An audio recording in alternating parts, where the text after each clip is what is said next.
All right, Toro TX1000. It looks like a mess, but don't worry, it's not all my fault. So the original complaint from a customer was the right side track motor stopped working 100%, stopped turning.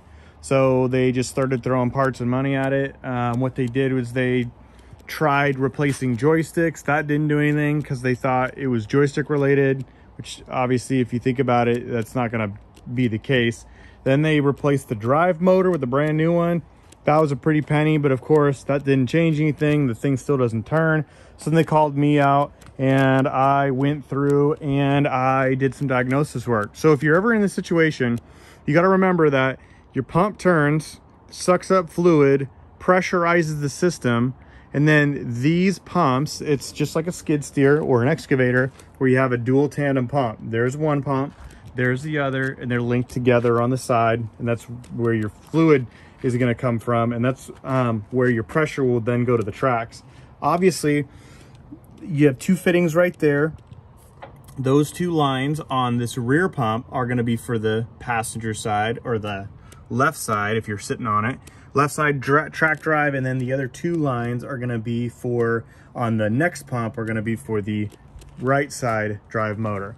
Now, on top, you have pilot controls. These go directly to your joystick. So this system pressurizes, sends fluid up to your main valve block and your joysticks. Sorry for the focus. And then it's going to be fluid in, fluid out, return to the tank or to the next circuit. And then you got your joysticks, and then you have your directional flow one way or the other off of the joystick. So if you think about that, if everything else works, that means your hydraulic pump is working. If all functions, obviously the loader is still working. Don't worry, I use my lock bar. Your track drive works, your bucket, everything works. So only one thing. So it's isolated to a specific circuit. The only thing that controls that circuit is that tandem pump. Front one for the right side drive motor. They're obviously, if this pump's turning, which is on the end, you've got pump, and then another pump. Obviously the shafts that go through it are all connected and still good. No broken shafts. So what could it be? So what I did was I cracked these lines loose on that pump, actually both of them. And when you move the joystick, you got fluid gushing out. So that means it's not pilot control. So then you go to feed in and pressurized out. The output line set drive motor I crack loose, and when you move the joystick, it just is a trickle. And when you're not moving the joystick, it's still a trickle. So that means fluid's coming in, not being pressurized when it's being pushed out. Therefore, you're basically, if you go fluid comes to A is good, you can verify that, and then there's nothing at C, then you have to go to B. B is the pump in the middle, and I'll show you what the pump is. By the way, this is extremely difficult to get out. I know people are going to say in the comments, oh, it's not that hard, it's only 2 bolts. That's not the thing. The way these bolts are set is you can't put a wrench on it. So you can only use the open end of a 17 mil. The problem with that is these bolts are so tight that it would just spread or round off the edge, and it was just gnarly. So what I did, which you might find this very interesting, or maybe you won't, I don't really care. I took a 17 millimeter wrench and ground the loop end at an angle. Check that beauty out. And the reason being is this can come in at an angle and meet the contour of the pump body, and I can get it right on the head of the bolt. And I used my big pry bar to pry up on the end of this and just break it loose, and it got it loose, which is awesome. And then once you crack it loose, you can take this off and then just use the open end. But also you got the battery box, you got all these things in there, which suck. Okay, on to the pump. Here's the pump. Shaft comes in, it spins. You can see it on both ends.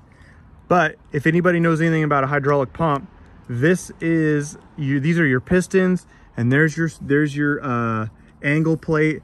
This, I guess you probably call a swash plate. I don't know if this is a swash plate or that, whatever, I don't really care. But what I find is this thing, these pistons should be able to go like this and wobble to create a high point in a rotation and a low point to create a piston pumping action. Well, they're all stuck. They're stuck as shit in this body. Now, I forgot to put the snap ring in before I made this video, so unfortunately I can't take it off. But This has springs in it, which keeps the whole thing expanded, which keeps this gold ring pressed against the plate right here. And obviously I open it up and this thing's just flopping around. So obviously this is bad. There's no damage on this guy. This gold plate though is scored to shit. And then this has galled up aluminum that's falling out of it. So this is bad. There's no metal flakes in the oil, which is good. So I'm not worried about that. This tandem pump assembly, this pump and the other pump, just that together is like $9 grand on the Toro website, which is bullshit. But there are ways to get just the parts for the internals. So I'm getting this, which is like a hydraulic pump assembly, which is like 900 bucks. This plate right here, which is like 300 bucks, 400 bucks. And then an O-ring seal kit for this thing, which is like 300 bucks. And then I'll probably be out on my way. But there's no other damage, no other scores, no chunks of metal in here. So I think we got lucky. So what I'll do is I'll put this together, squeeze it, put all the bolts in, slide the whole unit in, mount up all my brackets and my hoses, and I'm pretty sure this is gonna work. So if you ever have a problem with the track drive motor, break it down into your systems. Obviously you have your first pump, sucks fluid out of the tank, pressurizes the system.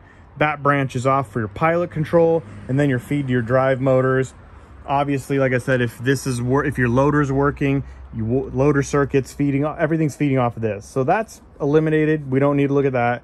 Next in line, obviously loader controls are working. So then the next thing would be pilot controls. That obviously works because this works. And you can just crack those two lines on the top. That's your one way and the other for that swash angle plate. And then obviously if this pump's turning, that means all three of them are turning because they're all linked together with the shaft. My initial thought was this barrel would be spinning on the shaft, but it's splined and it's all one piece. So technically that's not gonna do that, but yeah, so it's not shaft related. So that's why I decided let's pull this tandem pump off, and that's what we found.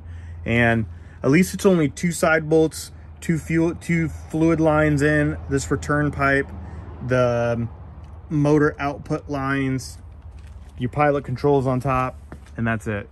So if you have any questions, I'll try be smart enough to answer them for you. But have a good day.